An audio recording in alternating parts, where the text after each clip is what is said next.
আসসালামু আলাইকুম ওয়া রাহমাতুল্লাহি ওয়া বারাকাতুহু নাহমাদুহু ওয়া নুসাল্লি আলা রাসূলিল কারীম আম্মা বা'দ ফাআউযু বিল্লাহি মিনাশ শাইতানির রাজীম বিসমিল্লাহির রহমানির রহিম ওয়া তিলকাল আইয়ামু নুদাউলুহা বাইনান নাস সাদাকাল্লাহুল আযীম।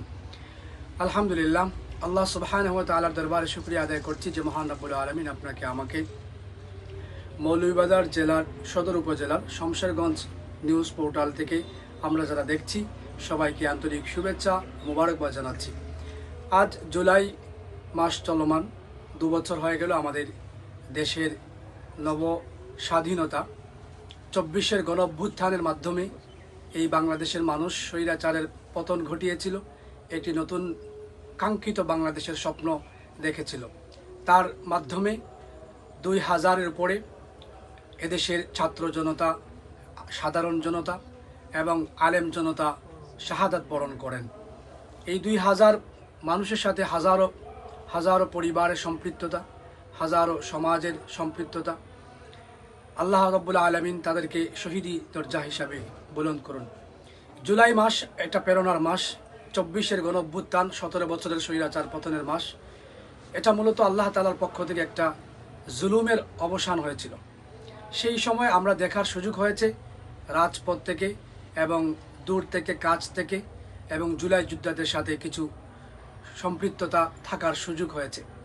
যেহেতু আমার অবস্থান কুলাউড়া উপজেলা কাদিপুর জামে মসজিদে, আমি একজন আলেম হিসাবে, একজন খতিব হিসাবে এই 17 বছরের মধ্যে আমার 4 বছরের খতিবের অভিজ্ঞতা থেকে বলছি, মসজিদগুলো পুরাটা জেলখানার মতো ছিল। না স্বাধীনভাবে কথা বলা যেত, না স্বাধীনভাবে বয়ানের সুযোগ ছিল। অনেক বড় একজন, যিনি এখন পলাতক আছেন, সরাসরি আমাকে জেলখানাতে ঢুকিয়ে দেওয়ার হুমকি পর্যন্ত আসছিল। আমি নাকি বারবার সরকারের সমালোচনা করি, বিভিন্নভাবে কটাক্ষ করি। তো যাই হোক, এই জেল জুলুমের ভয় আমরা কখনো পাই নাই। আমরা আল্লাহর উপর তাওয়াক্কুল করে, আমরা রাসূলের সুন্নাহ মেনে আমরা এই খতিবের দায়িত্ব পালন করেছি। এছাড়াও রাজপথে যারা আন্দোলন করেছে, বিশেষ করে কুলাউড়া উপজেলার কাদিপুর ইউনিয়নের যারা যেই ছেলেগুলো আছে, কেউ হয়তো বিদেশে আছে, কেউ বর্তমানে জুলাই অ্যাক্টিভ আছে, কেউ হয়তো হারিয়ে গিয়েছে, কিন্তু যারা ছিল, যারা পুলিশের দৌড়ানি খেয়েছিল, যারা ইস্টার্ন হোটেলে সহ আরও বিভিন্ন ভবনে গিয়ে নিজেকে বাঁচিয়েছিল, আবার রাজপথে এসে আবারও মিছিলে শরিক হয়েছিল, প্রত্যেকটা ছেলের জন্য আমরা দোয়া করি। আমি কারণ নাম মেনশন করছি না, কিন্তু আমি সবাইকে জানি এবং সবাইকে চিনি। ছোট্ট একটি ঘটনা, একদিন আমি বাসা থেকে আসছি মসজিদে ফজরের নামাজ পড়ানোর জন্য। হঠাৎ দেখলাম কলেজের সামনে প্রায় 5টা ছেলে স্বৈরাচারের পতনের যে ওয়াল রাইটিং করছে। তো সবাই আমাকে দেখে ভয় পাচ্ছে, ভাবছে আমি হয়তো ছাত্রলীগের কেউ। কিন্তু সবাই আমার প্রিয় মুখগুলো।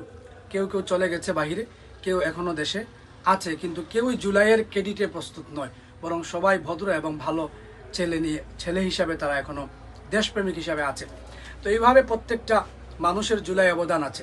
একজন আলেম থেকে নিয়ে, রিক্সাওয়ালা থেকে নিয়ে, একটা দিন মজুর থেকে নিয়ে সমাজের সর্বশ্রেণীর মানুষের অবদান এই জুলাই আছে। এই জুলাই আমাদেরকে কি দিয়েছে?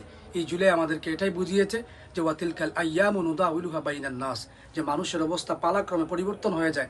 আজকে আপনি সুখে আছেন, কালকে দুঃখ আসতে পারে। আজকে দুঃখে আছেন, এই দুঃখ শেষ হয়ে আবার সুখ আসতে পারে। তাই বর্তমানে যারা আমাদেরকে শাসন করছেন, আমাদেরকে এই শাসনের নামে যেন শোষণ না করেন। যেভাবে 17 বছর তারা শোষণ করেছিল, পরবর্তী তারা ইজ্জত নিয়ে ফিরতে পারে নাই, থাকতে পারে নাই, ঠিক এইভাবে যেন পরিণতি না হয়, আমরা সেই আহ্বান রাখবো ভালোবাসার জায়গা থেকে।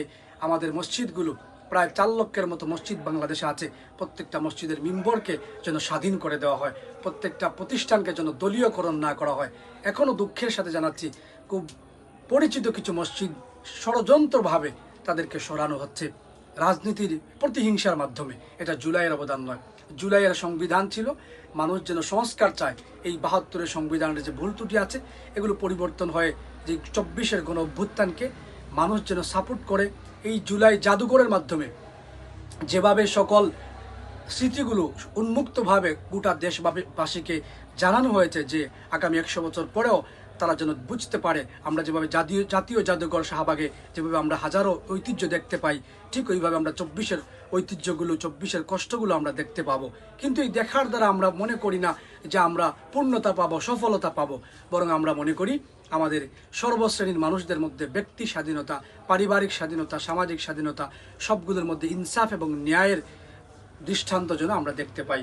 এই জুলাই আমাদেরকে এটাই দেয়, আমরা একটি স্বাধীন এবং সার্বভৌমত্ব রাষ্ট্র চাই, যেখানে বাহ্যিকভাবে কারো তাবেদারি থাকবে না, রাজনৈতিকভাবে যারা দায়িত্ব থাকবে তাদেরও গোলামি থাকবে না, বরং সবাই একজন মালিকের কাছে জবাবদিহিতার আগ্রহ, জবাবদিহিতার মতো দিল, সাহস, তার মধ্যে এই ভয়, উভয়টাই কাজ করবে। তাই প্রিয় বন্ধুরা, এই নিউজ পোর্টাল থেকে আমাকে যারা দেখছেন, আমার প্রিয় বন্ধুরা, আমার শুভাকাঙ্ক্ষী যারা, আমরা এই জুলাইকে কুক্ষিত না করে বরং ওসমান হাদি যেইভাবে কথা বলেছে জুলাইয়ের স্বাধীনতাকে বাস্তবায়নের জন্য, দেশের স্বাধীনতাকে রক্ষার জন্য প্রত্যেকটা ঘরে তারুণ্য নির্ভর ওসমান হাদির মতো সৈনিক থাকুক এবং সর্বমহলে ইসলাম এবং ইনসাফের মাধ্যমে রাষ্ট্র কাঠামোর মধ্যে সর্ব জায়গায় ন্যায় বিচার এবং আমানতদারি থাকুক, সেই আশা এবং প্রত্যাশা আমরা বর্তমান সরকার এবং বিরোধী দলীয় যারা আছেন, এছাড়াও বিভিন্ন রাষ্ট্রে যারা আছেন, সকলের কাছে আমরা রাখছি। 24-এর গণ অভ্যুত্থানে যারা শহীদ হয়েছে, আল্লাহ তাদের মর্যাদা বাড়িয়ে দিন। যারা অসুস্থ তাদেরকে সুস্থ করুন, যারা দায়িত্বে আছে তাদেরকে আমানতের সাথে রাখুন। আল্লাহ তাআলা আমাদের জান, মাল, ইজ্জতের হেফাজত করুন। আল্লাহুম্মা আমিন। আসসালামু আলাইকুম ওয়া রাহমাতুল্লাহি ওয়া বারাকাতুহু।